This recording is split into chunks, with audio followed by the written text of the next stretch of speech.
tema que foi colocado hoje aí é esse: Maranata. Maranata significa ora vem, Senhor Jesus. Por que eu coloquei isso? Eu creio que nos dias atuais não existe ali uma conscientização muito grande, ou até uma cultura muito grande da igreja nesse sentido. Talvez, eu não sei, mas pode ser que as pessoas não tenham no coração aquela emergência. Eu desejo, eu anseio a volta de Cristo Jesus. Então, que nesse instante, que nesse momento, nós possamos refletir acerca disso. Porque a palavra de Deus traz a palavra Maranata. E o que nós aprendemos com o Maranata? Eu gostaria de começar contando uma história para vocês. Essa história aí é a história do Lupércio. Lupércio era um preso incomum. E eu fiquei, gente, intrigado com essa história. Olha só. Ele foi preso mais ou menos na década de 50, Lupércio Ferreira de Lima. E sabe o que aconteceu com o Lupércio? Lupércio, ele foi preso, e quando ele recebeu o alvará de soltura, ele não quis ir embora do presídio. Ele não quis, ele fez de tudo para ele não sair. Ele foi preso na década de 50 por tráfico de drogas. Esse Lupércio Ferreira de Lima, ele foi massagista da seleção brasileira de basquete, ele foi massagista do São Paulo, e ele estava preso lá. E aí ele não queria sair da prisão. Ele pediu para aqueles agentes penitenciários, e sabe o que eles fizeram para o Lupércio? Eles arrumaram uma cama para ele dormir dentro do presídio, naquela ala onde recebe as visitas. Então lá colocaram uma caminha para ele, e ele continuou preso. Lupércio preferiu continuar na prisão, e aí a gente fica assustado com isso, né? E não foi por falta de oportunidades, porque quando o Lupércio ele ganhou o alvará de soltura, seus amigos ofereceram, olha só a igreja, de pagar hotel para ele. A gente paga um hotel para você, a gente sustenta você.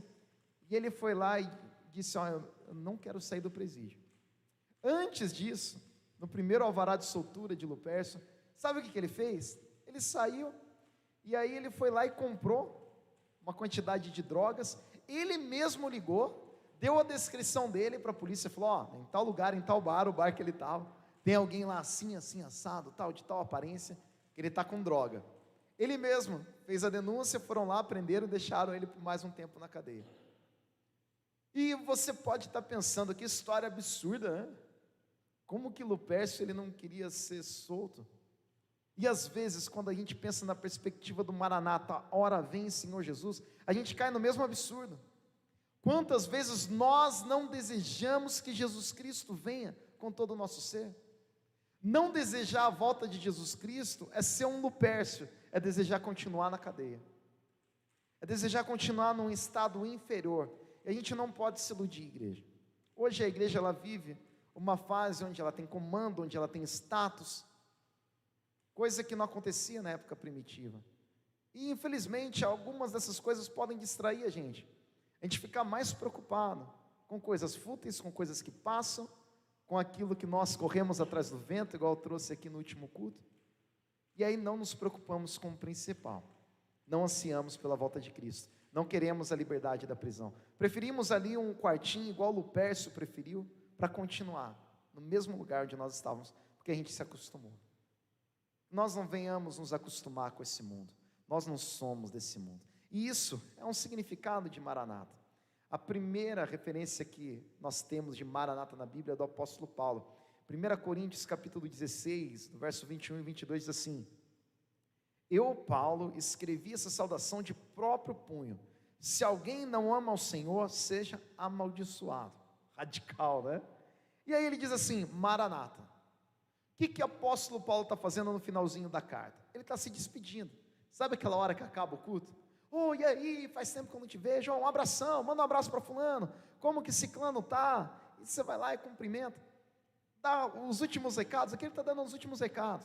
Gente, não se preocupa com quem não ama o Senhor, não, isso daí já está amaldiçoado, não fica perdendo seu tempo com ele. Um abraço para fulano, ele manda abraço para Priscila, para Áquila, elogia alguns cooperadores, e aí no meio de tudo isso ele diz assim: Maranata.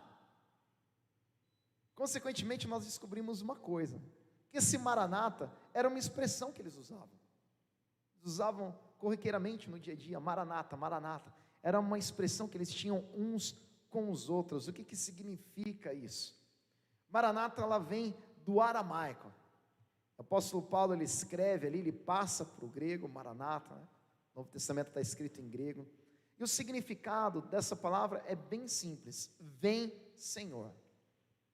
Só isso. Vem, Senhor. E nós interpretamos isso como: ora vem, Senhor Jesus. Aos contextos que nós temos. Então, sempre que alguém ali da igreja primitiva dizia Maranata, ele estava ansiando pela volta de Cristo. Ele estava dizendo: vem, Senhor, Maranata, nós queremos a tua volta. Continuando, igreja, Maranata significa ora vem, Senhor. E aí eu vou um pouquinho a fundo com vocês. Eu creio que essa compreensão vai ser um gatilho maravilhoso para você entender essa expressão e viver essa verdade. Não ser distraído pelo mundo, não ser um Lupércio que ama a prisão e acha que lá é o melhor lugar que ele pode estar. Nós não somos desse mundo, né? Eu gostaria que você entendesse comigo, quando eles diziam ora vem, Senhor, o que eles entendiam por Senhor? Senhor é Kyrios no grego. O que eles entendiam por essa palavrinha? É diferente de hoje em dia, né? Hoje em dia a gente está andando na rua e a gente fala assim: aquele senhorzinho, aquela pessoa, e já tem cabelo branco, já está virando senhorzinho. Então senhorzinho virou tiozinho, virou velho. Teve vários significados, mas não é um significado que está lá na palavra. O que significa o Kyrios? Kyrios era o termo que eles utilizavam para falar a respeito de César, do imperador. Kyrios era um termo usado para dizer que alguém tinha domínio. Kyrios era um sentido de senhor, mas um senhor com direitos de propriedade. Não sei quem lembra aqui, se você não lembra, não tem problema, que eu vou explicar rapidinho. Havia ali um contrato de suzerania e vassalagem, você viu isso daí na quinta, sexta série? E aqui Kyrios era o suzerano, era o dono, era alguém que além de ser dono, ele tinha um contrato. Então ele tinha uma posse, ele tinha um domínio. Kyrios, além de ter domínio, além de dominar um lugar, além de ter um contrato, além de ser o senhor, no sentido de dono, Kyrios também era um termo que puxava adoração. Kyrios era um senhor que ele merecia ser adorado. Kyrios não era apenas senhor, igual nós entendemos. Kyrios era alguém digno de adoração.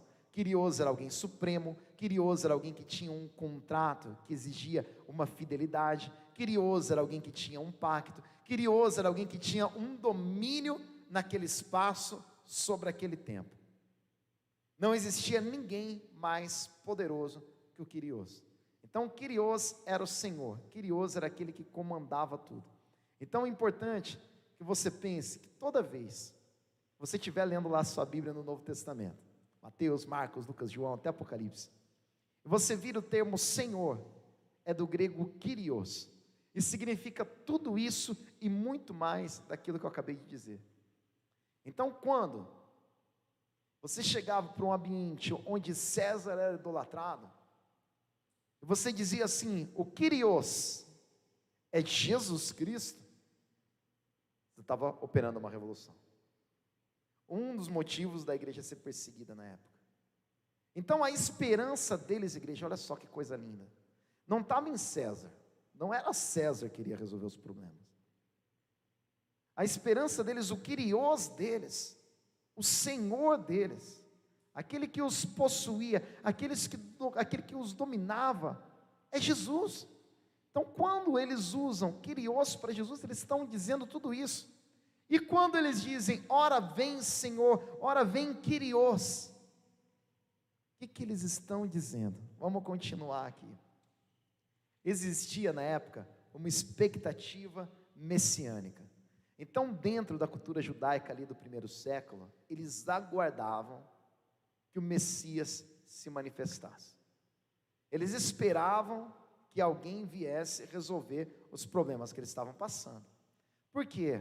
A sua Bíblia para lá em Malaquias. Nós temos 400 anos entre Malaquias e o Novo Testamento. E coisas aconteceram nesses 400 anos.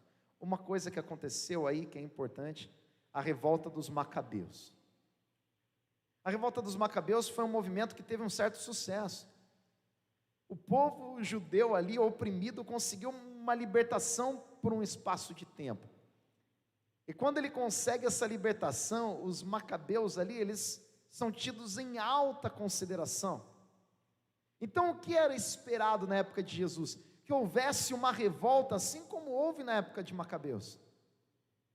Eles esperavam que Jesus fosse um líder político. Então, eles aguardavam um Kyrios, um Senhor, que fosse trazer esse domínio. Então, havia ali uma expectativa messiânica. Alguém que fosse livrá-los do domínio de Roma, da opressão de Roma.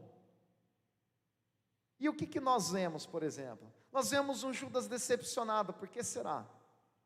Porque Judas, quando sabe dos projetos de Jesus de ir para a cruz do Calvário, ele fica muito contrariado. Apóstolo Pedro, o que ele fala para Jesus quando Jesus diz assim: eu vou para a cruz? Apóstolo Pedro, Jesus, para de pensar essas coisas. Que pensamento pessimista, Jesus, acordou de mau humor hoje. Por que eles estavam tão preocupados com isso? Porque eles tinham uma expectativa de um Kyrios que viesse trazer esse domínio, que viesse livrá-los do Império Romano. E aí, o que aconteceu? Vamos lá. O que aconteceu foi o seguinte, igreja: Cristo veio e ele venceu o pecado na cruz. Sim, nós temos um Kyrios que venceu. Então, todo o pecado ele foi aniquilado na cruz do Calvário. E aí o que ele fez? Depois de morrer e ressuscitar, ele chamou um povo. Você aí na tua casa, nós aqui da equipe, nós somos esse povo que o nosso Kyrios, Jesus Cristo, chamou. E aí depois, o terceiro ponto, que é o Maranata, esse Kyrios, ele voltará para a total consumação. Kyrios significa aquele que é Senhor do tempo e do espaço. Por todo tempo, em todo lugar, espaço, todo lugar será dominado por Cristo, em todo tempo. Ele não é um Kyrios igual César, que governou por um pouco de tempo. Ele não é um Kyrios igual César, que governou grandes coisas, mas não governou o mundo todo. Ele é um Kyrios todo poderoso, onde todas as coisas estão debaixo de suas mãos. Interessante que esse Kyrios, ele não quis apenas o domínio, e é aí que nós precisamos entender. Ele não quis apenas o domínio político, ele quis levantar um povo. Ele morreu na cruz do Calvário para salvar a minha e a sua vida. A igreja hoje existe para levantar esse povo. Você, quando fala de Jesus, quando você anuncia que o seu Kyrios vai voltar, que o seu Senhor vai voltar, quando você tem um Maranata dentro do teu coração, você está anunciando um reino poderoso, mas um reino que ele começa com mudança. Não é um rei que ele vai vir dominar e pronto, mas ele é um rei que quer levantar um povo. Ele é um rei que ama, ele é um rei que verteu o seu sangue por amor a você, e isso o povo não entendia. Por que será que o povo não entendia? Vocês acham que o povo entende hoje, né? De repente, porque às vezes a gente se acha muito santo, não é? Quem precisa de um Salvador? Quantas vezes você vai falar de Jesus para alguém e a pessoa fala assim: aquele meu amigo lá precisa. Eu vivo bem, sou uma pessoa de valores e tal. É difícil as pessoas acreditarem que antes do domínio total e completo e consumado do nosso Kyrios Cristo, é preciso haver uma salvação, uma redenção, um projeto que vai mudar a nossa vida. Antes de exercer o domínio, ele levanta um povo. E é isso que os discípulos a princípio não entenderam, e depois eles entenderam, e eles morreram pelo Senhor Jesus, a maioria deles. Então a gente precisa abrir o nosso entendimento para isso, nós somos chamados para isso. Agora, não é porque Jesus Cristo morreu, ressuscitou, ascendeu aos céus e hoje ele nos comissionou uma missão junto com ele, de chamar os povos, que esse Jesus ele não virá no reinado político e governamental. É aí que a gente precisa abrir a nossa mente. Não deposite as suas esperanças nos homens. Maldito o homem que confia no homem. A gente pode melhorar algumas coisas politicamente aqui, mas o reino que nós ansiamos não é daqui. O rei poderoso, a ponto de trazer as modificações que nós precisamos, não é daqui. O nosso rei, o nosso Senhor, o nosso Kyrios é Jesus Cristo, e por isso nós anunciamos: Maranata, ora vem Kyrios, ora vem Senhor Jesus. Toma conta disso tudo aqui. Continuando, igreja, Maranata significa não desanime em meio a tanta maldade, nosso Kyrios vem. Ora vem, Senhor Jesus, Maranata. A igreja primitiva vivia perseguição, pessoas eram queimadas, mortas, crucificadas, decapitadas, jogadas às feras. E aí um dizia ao outro: não fica desanimado com tudo isso que está acontecendo, não. Não baixe a guarda, não desanima com o seu Senhor Jesus. Sabe por quê? Maranata, o nosso Kyrios vem. Maranata, essa maldade vai acabar. Maranata, tudo isso que você está vendo, todo esse governo humano, corrupto, mal. Quantas pessoas são violentadas, crianças, não é? Quantos crimes, quantas guerras, quantas barbaridades. Agora, um pouquinho no tempo de pandemia, parece que a gente acordou. Ai meu Deus, como esse mundo é ruim. Novidade, o Lupércio acordou. Percebeu que a cadeia não é o melhor lugar do mundo.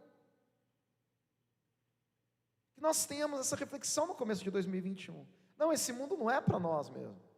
Não é o melhor lugar que poderíamos estar. Deus vai te abençoar aqui, eu creio nisso. Isso é demonstração da graça de Deus, por meio da igreja, por meio do Espírito Santo. Mas a nossa esperança não deve estar só aqui.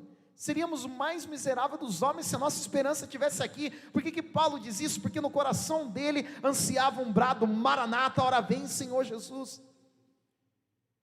Todos os seus problemas serão resolvidos, toda a sua lágrima será enxugada na glória. Aqui teremos aflições, mas tem de bom ânimo. Jesus venceu o mundo e Ele voltará para nos buscar. Não se turbe o vosso coração, porque eu tenho vos preparado um lugar. O que Jesus está dizendo? Olha, tem uma esperança, eu vou voltar, eu não vos abandonei, eu sou o Senhor, eu vou governar sobre tudo. E nós aguardamos ansiosamente, igreja. Eu não vejo a hora dessa revolução acontecer. Eu não vejo a hora do próprio Cristo vir do céu com seus anjos e com a sua igreja, e tirar desse mundo toda a corrupção, e tirar desse mundo tudo aquilo que não presta, e implantar o seu reino de justiça, de poder e de glória em nós, igreja. Olha, ora vem, Senhor Jesus, Maranata. Por que nós bradamos isso? Sabe por quê? Porque eu e você, nós reinaremos com Ele. Haverá um tempo de esperança, de glória e de paz. Por isso nós devemos ter dentro do nosso coração: Maranata, ora vem, Senhor Jesus. Aleluia. Perguntaram para o John Wesley uma vez, porque a gente fica, não é? Pensando assim: o que eu estou fazendo para Jesus, o que eu não estou? E se perguntasse para você hoje, se Jesus voltasse, sei lá, amanhã, ou voltasse hoje, você gostaria de estar fazendo o quê?